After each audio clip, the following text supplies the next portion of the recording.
नमस्कार दोस्तों, जीके हिंदी में आपका स्वागत है। इस वीडियो में हम प्राचीन भारत के 30 महत्वपूर्ण प्रश्नों को हमने चुना है। चलिए चर्चा शुरू करते हैं। पहला प्रश्न है, भारत में खोजा गया सबसे पहला पुराना शहर था। ऑप्शन है हड़प्पा, पंजाब, मोहनजोदड़ो, सिंध। इसका सही उत्तर होगा हड़प्पा। 1921 में दयाराम साहनी ने हड़प्पा की खोज की थी और मोहनजोदड़ो की खोज 1922 में रखालदास बनर्जी ने की थी। चलते हैं अगले प्रश्न पर। गायत्री मंत्र किस पुस्तक में मिलता है? ऑप्शन है उपनिषद, भगवत गीता, ऋग्वेद, यजुर्वेद। सही उत्तर होगा इसका ऋग्वेद। चलते हैं प्रश्न क्रमांक 3 पर। सत्यमेव जयते शब्द किस उपनिषद से लिए गए हैं? ऑप्शन है मुंडकोपनिषद, कठोपनिषद, छांदोग्योपनिषद। इनमें से कोई नहीं। सही उत्तर इसका मुंडकोपनिषद। चलते हैं अगले प्रश्न पर। देवी माता की पूजा संबंधित थी।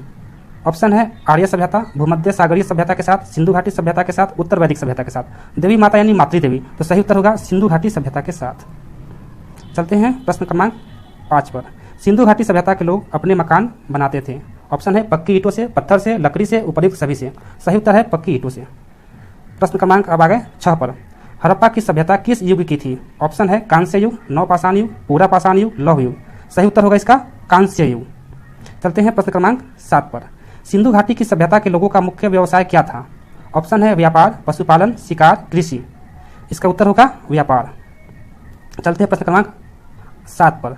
सिंधु घाटी सभ्यता की लिपि कौन सी है? ऑप्शन है खरोष्टी, अज्ञात, ब्राह्मी, तमिल। जैसा कि हम जानते हैं कि मौर्य काल यानी अशोक के समय जितने अभिलेख लिखे गए वे मुख्यतः 3 लिपियों में लिखे गए। एक तो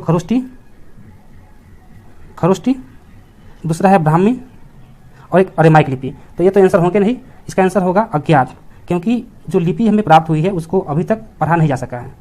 चलते हैं अगले प्रश्न पर। सिंधु घाटी का कौन सा एक स्थल पाकिस्तान में है? ऑप्शन है लोथल, कालीबंगा, आलमगीरपुर, हड़प्पा।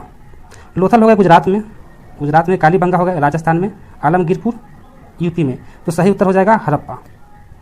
चलते हैं प्रश्न क्रमांक 10 पर। सिंधु घाटी की सभ्यता के लोग किसकी पूजा करते थे? ऑप्शन है विष्णु, पशुपति, इंद्र, ब्रह्मा। विष्णु, इंद्र, ब्रह्मा ये सभी वैदिक काल के देवी देवता थे, लेकिन पशुपति यह है सिंधु घाटी सभ्यता के। तो इसका आंसर हो जाएगा बी, पशुपति। चलते हैं प्रश्न क्रमांक 11 पर। महावीर की माता कौन थी? ऑप्शन है यशोदा, अनुजा, चेटक, त्रिशला। सही आंसर है डी, त्रिशला। चलते हैं प्रश्न क्रमांक 12 पर। भगवान बुद्ध ने प्राण कहाँ त्यागे? ऑप्शन है राजगीर, बोधगया, सारनाथ, कुशीनगर। सही आंसर है डी, कुशीनगर। और भगवान बुद्ध के प्राण त्यागने की घटना को महापरिनिर्वाण कहते हैं। चलते हैं प्रश्न क्रमांक 13 पर। नालंदा विश्वविद्यालय एक महान केंद्र था। विशेषता तो हमें पता ही है, इसका आंसर होगा बौद्ध धर्म। वेनसांग जो कि चीन का यात्री था वह नालंदा विश्वविद्यालय में बौद्ध धर्म की शिक्षा ग्रहण करने आया था। चलते हैं प्रश्न क्रमांक 14 पर। गौतम बुद्ध कौन से गणराज्य के थे? ऑप्शन है सीबी, शाक्य, सौरसेन, शबरा। सही उत्तर होगा शाक्य। चलते हैं प्रश्न क्रमांक 15 पर। बुद्ध किस वंश से संबंधित है? ऑप्शन है ज्ञात्रिक, मौर्य, शाक्य, कुरु। सही उत्तर है इसका शाक्य। चलते हैं प्रश्न क्रमांक 16 पर। बुद्ध का अर्थ है, तो बुद्ध बुद्धि से संबंधित है। बुद्ध मतलब होता है जो ज्ञान प्राप्त कर चुका है, यानी ज्ञान प्राप्त। ऑप्शन हो जाएगा ए। चलते हैं अगले प्रश्न पर। अशोक ने किस बौद्ध साधु से प्रभावित होकर बौद्ध धर्म अपनाया था?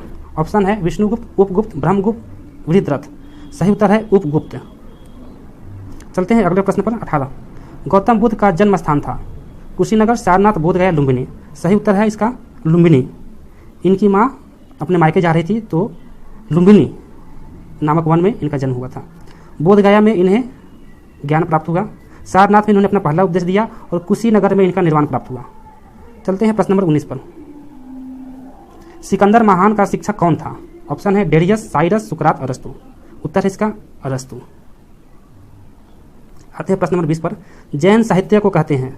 ऑप्शन है त्रिपिटक, वेद, आर्य सूत्र, अंग।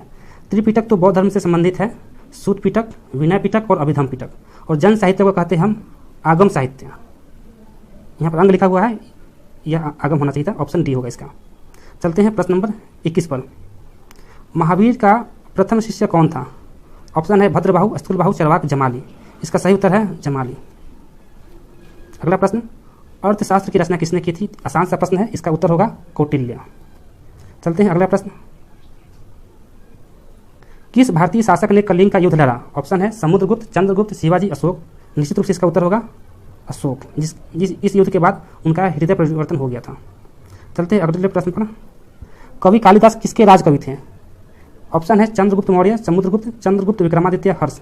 सही उत्तर है चंद्रगुप्त विक्रमादित्य। नालंदा विश्वविद्यालय की स्थापना किसके द्वारा की गई थी? ऑप्शन है हर्षवर्धन, कुमारगुप्त, समुद्रगुप्त, चंद्रगुप्त। तो इसका सही उत्तर होगा कुमारगुप्त के द्वारा नालंदा विश्वविद्यालय की स्थापना की गई थी। अगला प्रश्न है विक्रमशिला विश्वविद्यालय की स्थापना किसने की थी? ऑप्शन है गोपाल, देवपाल, कर्णपाल, धर्मपाल। सही उत्तर है धर्मपाल। अगला प्रश्न एलोरा के मंदिरों का निर्माण किन शासकों ने किया? ऑप्शन है चालुक्य, शुंग, राष्ट्रकूट, पल्लव। सही उत्तर है राष्ट्रकूट। भारत पर सबसे पहला आक्रमण करने वाला कौन थे? ऑप्शन है आर्य, यूनानी, फारसी, अरबी। सही उत्तर होगा आर्य। चलते हैं अगले प्रश्न पर। श्रीलंका पर विजय प्राप्त करने वाला चोल वंश का सबसे पहला राजा कौन था? सही उत्तर है इसका राजेंद्र प्रथम। राजेंद्र प्रथम। चलिए अगले प्रश्न पर चलते हैं।